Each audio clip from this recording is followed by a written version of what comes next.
a moment, so I apologize for that, but it's not giving me another option for sharing. Um, all right. So hi, I'm Christine Tomlinson. I'm a lecturer at the University of California, Irvine, as was mentioned helpfully by Amy. And today I'm going to be talking a little bit about a project on Mass Effect. So when I refer to Mass Effect during this project, I am talking about the first three games, and sort of interchangeably, I'll be talking about it as an entire series, as well as events in specific games. This gets a little bit more complicated just because of the Mass Effect Legendary Edition, which housed all three games together in one release, but this is just for context what we're dealing with. I will be giving some additional context to some game events, game characters that are important for this discussion, but overall I'm going to be talking about how players engage with ideas of morality as they relate to non-human and specifically technologically based entities and characters in the game. So, some background on the games themselves. This is a sprawling sci fi role playing game or RPG. It's a very large world, and there are a lot of different places that players can explore and a lot of different characters that they encounter.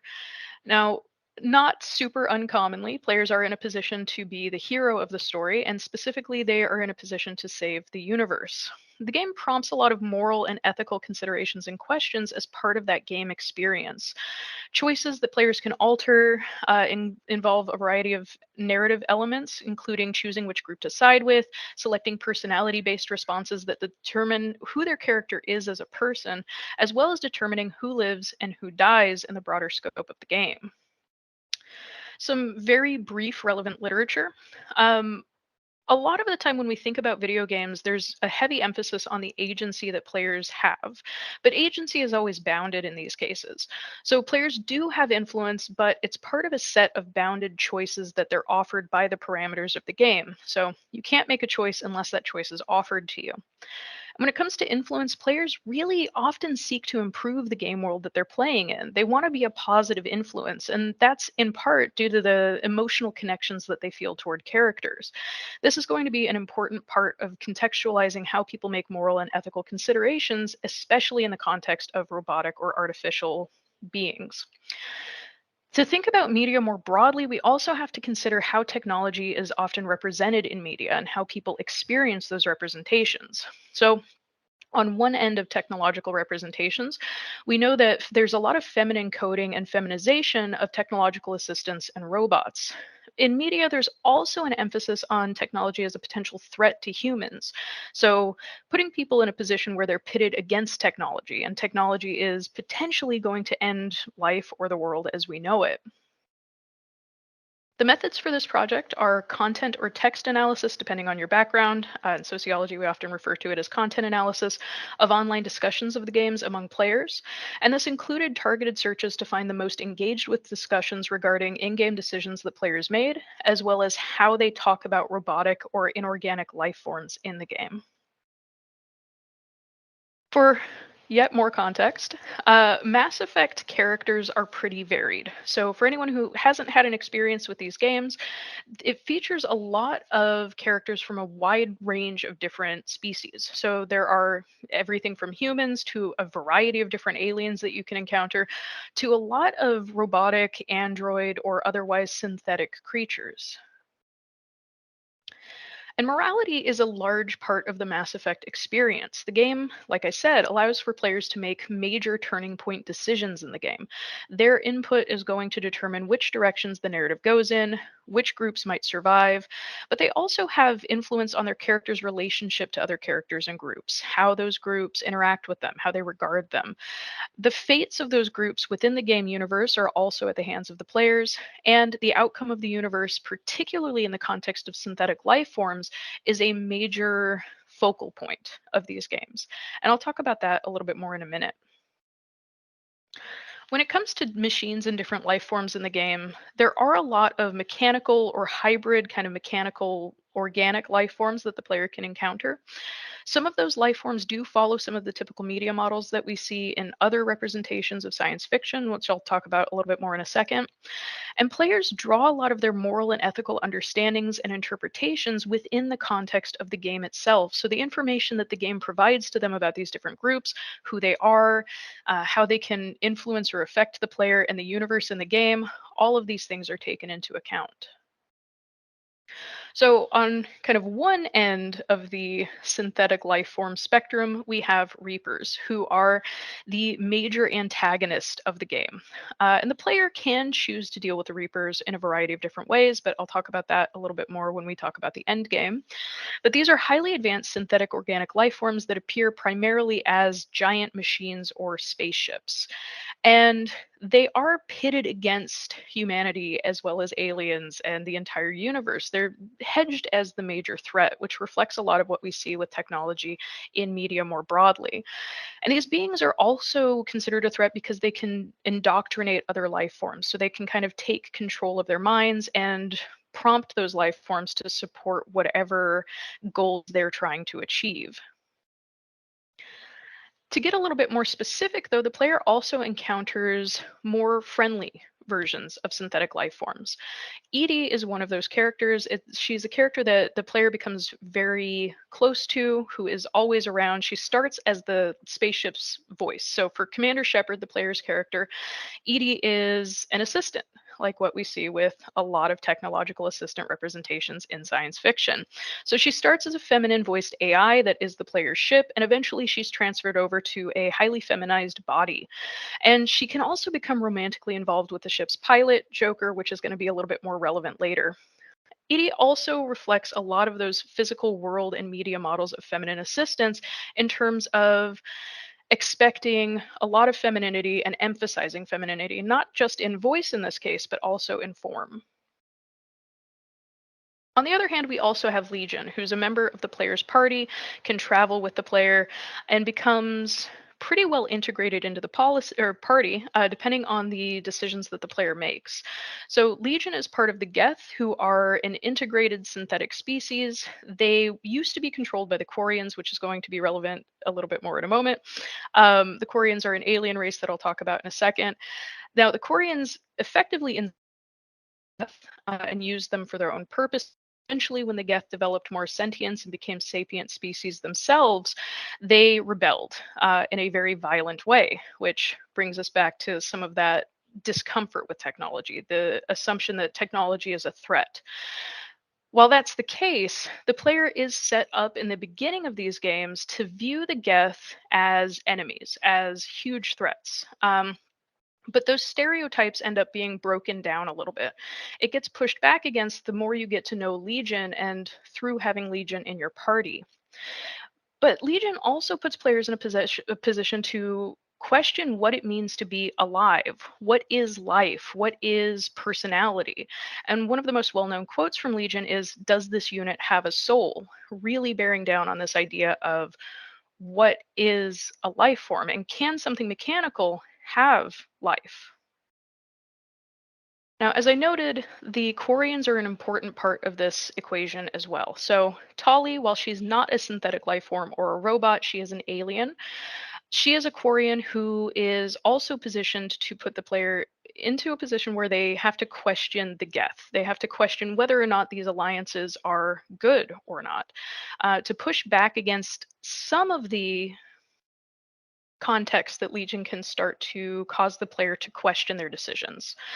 So the Geth, as I noted before, retaliated against the Quarians in a very violent way, decimated the Quarian population, but the player ends up playing an integral role in determining whether they can broker peace between the Quarians and the Geth, whether the Quarians die, or whether the Geth die. And the question of the Geth dying comes back up a little bit later for the player as well when we get to the possible endings. Now, the endings of Mass Effect 3 really weigh in on this idea of synthetic life forms. The major focal point of the ending of the game is what kinds of decisions should the player make in terms of how these synthetic life forms can carry on or not. So, one possible ending is destroy. All synthetic life forms in this case are killed. That includes the Reapers, the major threat. It also includes the Geth and the player's friend now, Legion, depending on how they played, and also Edie. There's a control ending, in which case Shepard is taken over by the Reapers and effectively controls the hive mind. And there's also a synthesis ending, which is hypothetical peace being brokered as life forms are shifted toward hybrid, synthetic, organic beings. The way that these games are framed puts players in a position where they have to determine the place of synthetic life. So, how do players determine what counts as life, and where does morality come into play when dealing with non human or even synthetic or robotic life forms? When we look at the discussions about Legion, it's kind of interesting how players interpret him. As I mentioned before, the Geth initially in these games are framed as threats, enemies, what we would typically expect with a lot of the way that technology is treated. But as you get to know Legion a bit more, and if the player brings Legion on missions with them, for example, or completes Legion's loyalty mission, people start to have a very positive feeling toward Legion in particular, and the Geth a little bit more broadly. Discussions overall highlight Legion as positive. They're humorous, they're celebratory. Legion is also referred to as he instead of it. There's to some degree some anthropomorphizing, although it's difficult to put that label on this since Legion is very independent and has a personality. But those conversations also really dive into his personality. They highlight him in very affectionate ways. They talk about how cute he is, and they make memes and comics that highlight that cuteness. As we can see, I have one example here where Legion always calls Commander Shepard Shepard Commander. Players tend to highlight that as one of the cuter things that Legion does, and we can see that that's also being represented by some of the characters in the game in this comic. Now, when we get to Edie, it's a little bit different and perhaps unsurprising.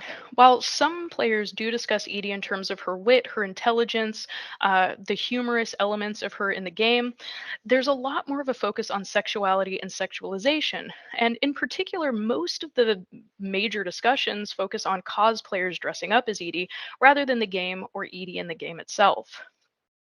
ED sexualization in game is also kind of a split among discussants, though. Some feel like it makes sense in the context of the game, while others are uncomfortable with it and link this to discomfort with the way that women in the game are represented in general. But ED also comes into play in some of those ending discussions. What choices you make about how the world or how the universe should look. And as part of that, it's bonding with the character. And this is very similar to what we see with Legion and the Geth as well. Can you choose destroy when you feel emotionally connected to these characters? There's also the Geth and Quarian conflict that's part of these moral and ethical decisions. These are emotionally charged discussions due to, in part, dealing with two important party members. You have Tali and you also have Legion, and the decisions that you make in this conflict greatly influence what happens to them. For example, if you choose to side with the Geth, the Quarians are wiped out, and Tali effectively ends up ending her own life, which means now you've lost Tali as well as an entire race of people. If you side with Quarians, the Geth are completely wiped out. And this ends up being a very difficult point for players to engage with. You see things like disappointment or celebration when players weren't aware of what would happen if they made certain earlier decisions and how that could affect the outcome of this conflict. Disappointment when they made the wrong decision without understanding it and they lose an entire group or they lose one of their companions. Celebration when they accidentally stumble into the correct decisions and are able to broker peace. Some players emphasize some of the moral issues that are wrapped up in the context of this conflict, though. As I mentioned before, when the Geth rebelled, a lot of Quarians lost their lives, which puts players in a position to question whether or not the Geth should be supported. On the other hand, some players feel like it's immoral that they were enslaved to begin with, and that the Quarians continued to enslave them even after they developed sentience and individuality. And so players start to pick apart a lot of the contextual information and clues that the game gives them when they make these decisions about different outcomes and paths. When players discuss the end game, this is also highly emotionally charged, and emotional responses are a large part of the decisions that players make. While players in general aren't quite happy with the endings of Mass Effect 3, feeling like a lot of their decisions ended up not really making a difference, not really mattering, they still have emotional connections to the choices that they make.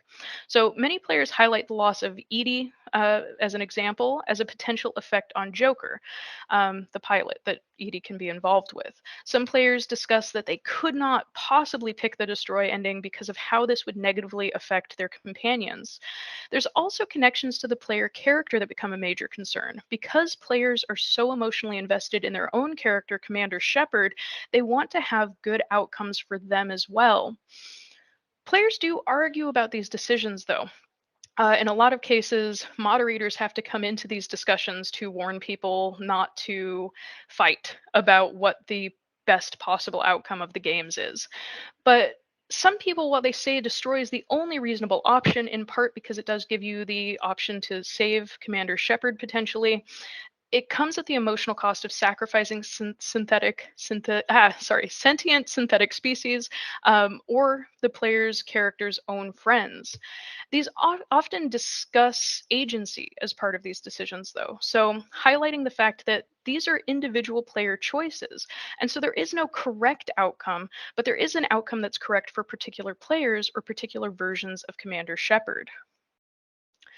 So ultimately, what we see is that players bond emotionally with non human and synthetic life forms in the game. They take a lot of game context into consideration when they make these weighty moral decisions and ethical steps to alter the narrative and the paths that the narrative takes. There are debates around moral decisions, but these lean on emotionally charged elements of the game, including how close players feel to particular characters, including those that are non-human and or technologically based.